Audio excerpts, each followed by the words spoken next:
जादू परी की कहानी। बहुत पुराने जमाने की बात है। एक सुंदर गांव में एक जादू परी रहती थी। वह बहुत ही प्यारी और मददगार थी।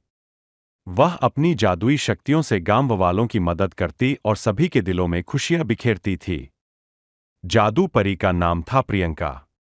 वह अपनी जादुई पंखों की मदद से विपत्तियों से लोगों को बचाती थी। एक बार गांव में एक बड़ा संकट आया। अचानक से गांव के पानी की सप्लाई बंद हो गई और सभी लोग प्यासे मर रहे थे। प्रियंका ने यह सुना और तत्काल अपनी जादुई शक्तियों का इस्तेमाल करके एक बड़े जल संचार को खोल दिया। उसकी यह मदद गांव वालों के लिए एक वरदान साबित हुआ। एक और बार गांव में भूकंप आया।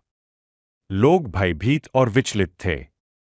प्रियंका ने फिर से अपनी शक्तियों से भूकंप को रोका और लोगों को सुरक्षित किया। उसने गांव वालों को बताया कि वे अपने घरों को मजबूत बनाएं और भूकंप के लिए तैयार रहें। प्रियंका का दिल बड़ा और उसकी भलाई के लिए उसने हमेशा अपनी जादुई शक्तियों का इस्तेमाल किया। एक दिन एक दुखी बच्चा उसके पास आया और कहा कि उसकी बच्चे की मदद की और अपनी जादुई चमकीली बूटों से उसकी मां को ठीक कर दिया। इस तरह प्रियंका ने गांव वालों के दिलों में रहकर अनगिनत चमत्कार किए और सबकी मदद की।